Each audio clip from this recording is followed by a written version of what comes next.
Alrighty, everybody, good evening. Tonight is time for the long-awaited SilencerCo Omega 9K follow-up. So I put a review out on this particular silencer a couple months back and talked about it a little bit, but I hadn't had a whole bunch of rounds through it at that point, and now that I've had some experience behind the can, I wanted to kind of dive a little bit deeper into it, my impressions, what I thought of the suppressor, and kind of how I plan on moving forward with it now that I've had some time and new considerations to be made with it. So as you can see out here, I do have a couple of my hosts that I've been using on this can. Just kind of wanted to first go over what I've been using as test beds for this particular silencer. So in case you don't know, it is rated for up to 300 blackout supersonic. So I have been running a Q Honey Badger as one of my hosts using their proprietary Plan B adapter. And it has also been used quite heavily on my CZ P07, along with a Polymer 80 Glock build that I did myself. So those are kind of the predominant hosts that I've been using. Right now, I think I'm about at 2,000 rounds worth of 300 blackout, and about another 2,000 rounds worth of 9mm that have been shot through this suppressor. So I feel like I have a good metric to kind of shed a little bit of extra light on the can, talk some of the idiosyncrasies of this particular suppressor. So predominantly using it on 300 blackout recently, up until I got my 300 blackout specific silencer.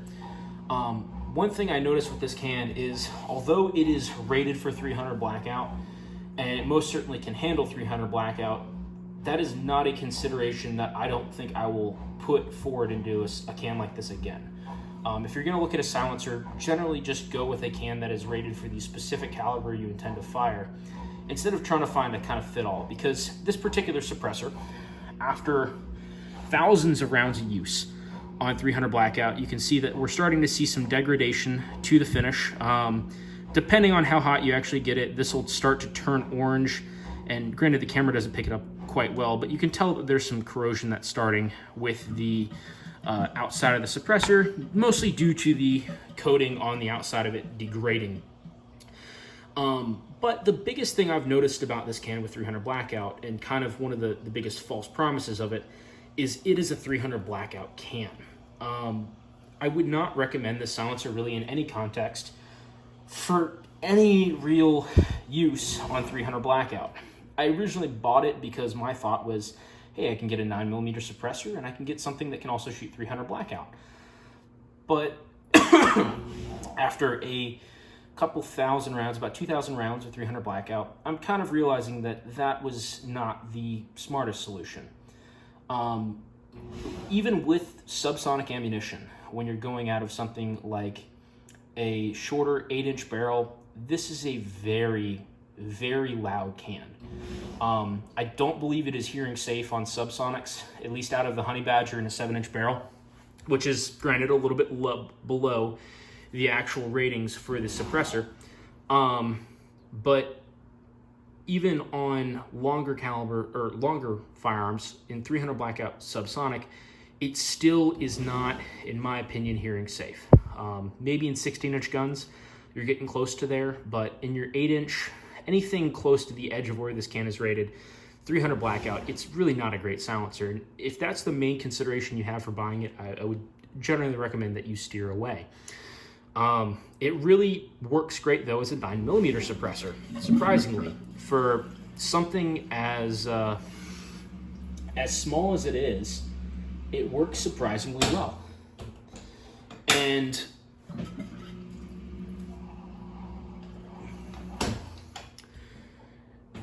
for 9mm, it actually does quite a good job. For something as small as it is, you get decent suppression out of it, and it's fairly quiet with subsonics and takes a lot of the edge off with supersonic rounds. And I've been pleasantly surprised by it. Now, there are a couple considerations that I would kind of like to go over with this suppressor.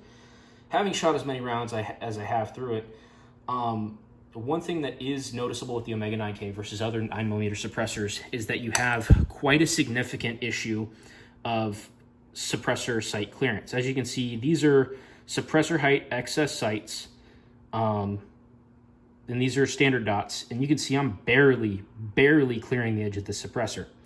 It's a wide can, and if you think you're going to be able to run non-suppressor height sights on this particular suppressor, I got news for you. It's really, really difficult. So my primary carry is a CZP07, and I found that this is really not a fun can to use with standard height sights.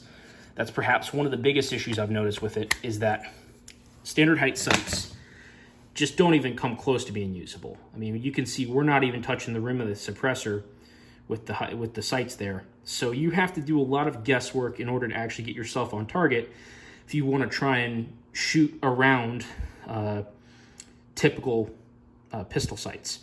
So this is definitely the kind of can where you're going to need a red dot. A red dot's probably going to be best, but a set of suppressor height sights is probably your best solution to actually being able to use it. I feel like that's a perfect segue into durability.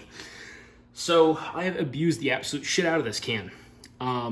It is definitely durable, definitely holds up. And like I said, I've shot it on a 7-inch 300 blackout with supersonics, rain and shine, and it has held up surprisingly well. Like I said, there is some issues with that coating. It is starting to burn off. If you can see the slight color difference in there, coating's chipping off, stuff like that. But overall, it's been a very, very good can in that regard. If you can get around the pistol heights, the pistol sight height issue, that's going to be kind of one of your main issues as far as using the suppressor on any particular host that you have. So with those considerations in mind, what are my kind of overall impressions of the can? Well, it's heavy. It's a nice short 9mm suppressor.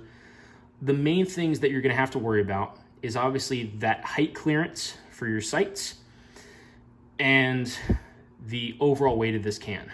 I have a couple other suppressors at this point now, and it seems like about everything is lighter than this can, with the exception of a Dead Air Sandman K that is made out of pretty much entirely stellite.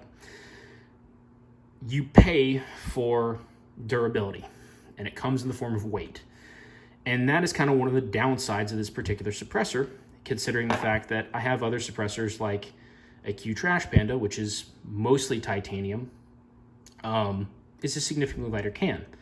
So that's kind of why I say don't use this for 300 blackout. There's better options out there. Once you go up to those larger cans and stuff that's more purpose built for 30 caliber cartridges, this kind of becomes a little bit less useful.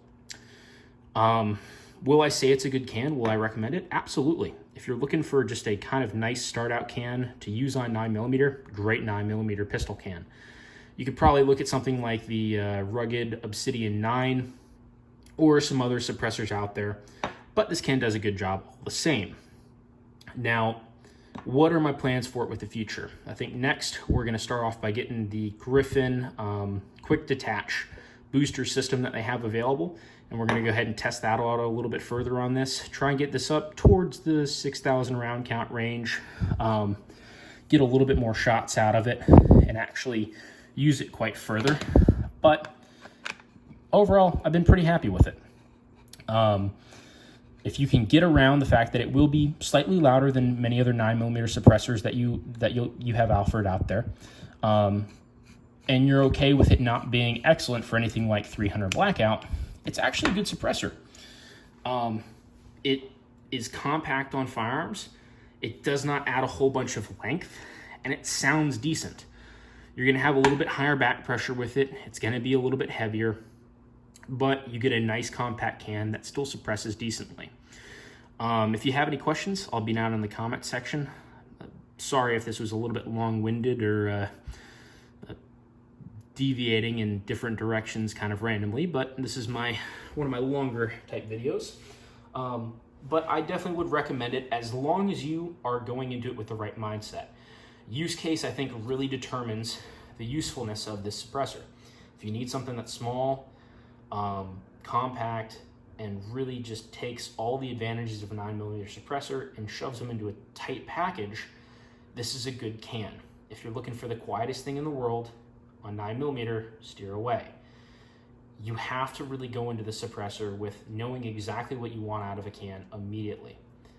Is it a good starter can? Yeah, if you're a pistol guy and you don't really care too much about having the ultimate and quiet, and you just kind of want to have a little bit of versatility in case you use your 300 blackout, I guess it's okay. But use case is really what determines if this is a good can for you or not. I will say throwing this on something like a full auto MP5 with a tri-lug, probably a really awesome setup, and probably something I would definitely recommend it for. On 9mm pistols right now, the only consideration that you really have to make is that of your sights and how you're going to work around the kind of abnormally large circumference of this particular suppressor. If you're okay with, needing to run suppressor height sights and needing an RDS really to reasonably use the can, I'd say definitely go for it. But again, if you have any questions, I'll be down in the comment section, be monitoring all this. But yeah, hopefully you enjoyed.